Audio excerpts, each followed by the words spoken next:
ডানকুনি পৌরসভার 7 নম্বর ওয়ার্ডের যে মহতী রক্তদান শিবির মধ্যে এসে উপস্থিত হয়েছেন আমাদের শ্রীরামপুর লোকসভার সাংসদ মাননীয় কল্যাণ বন্দ্যোপাধ্যায়।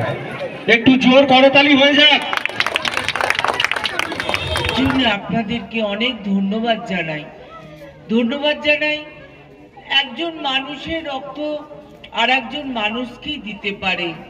আজকে আমার এখানে ডানকুনি শিল্পাঞ্চল অনেক কারখানা আছে, সেখান থেকে কিন্তু কারখানা থেকে রক্ত উৎপাদন হয় না, সেখানে শ্রমিক যারা আছে তাদের শরীর থেকে রক্ত আমরা পাই, আমরা নিয়ে যাই, আমরা কোনো ভাইয়ের, কোনো বোনের বা কোনো চাচির, কোনো মার তাদের জীবন দান করি।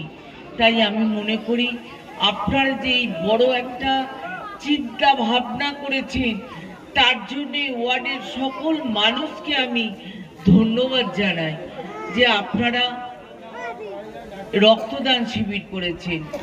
আর একটা কথা বলি, আজকে পলিটিক্যাল বক্তব্য আমি এখানে রাখতে চাইছি না, কিন্তু তাও আমি পলিটিক্যাল মানুষ।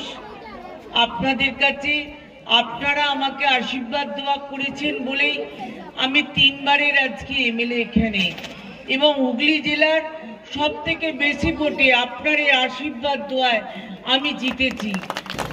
দিদি, এই মহতী অনুষ্ঠানে আপনি উপস্থিত এবং যারা রক্ত দিয়েছেন রক্তদাতাদাত্রীদের কি শুভেচ্ছা দেবেন?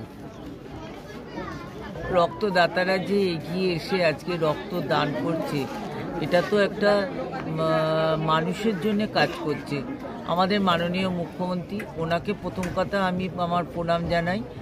আর দ্বিতীয়ত মমতা বন্দ্যোপাধ্যায় যেমন মানুষের পাশে থেকে কর্ম করে যাচ্ছেন, কাজ করে যাচ্ছেন, তাই উনিও চাইছেন যে আমরাও যেন মানুষের পাশে থেকে আজকে কাজ করতে পারি।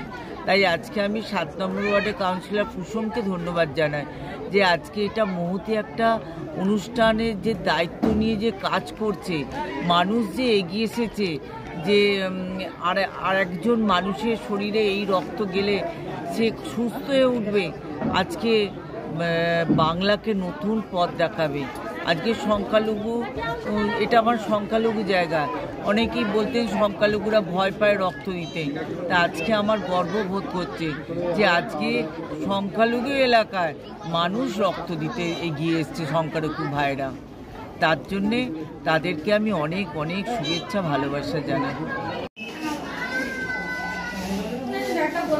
বলছি, প্রথমবার রক্ত দিলে না এর আগেও দিলে?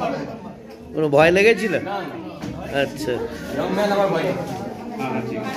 তো এটাই প্রথম তোমারও? কিরম দেখলে এদের আয়োজন? কি নাম? মাসুদুর রহমান।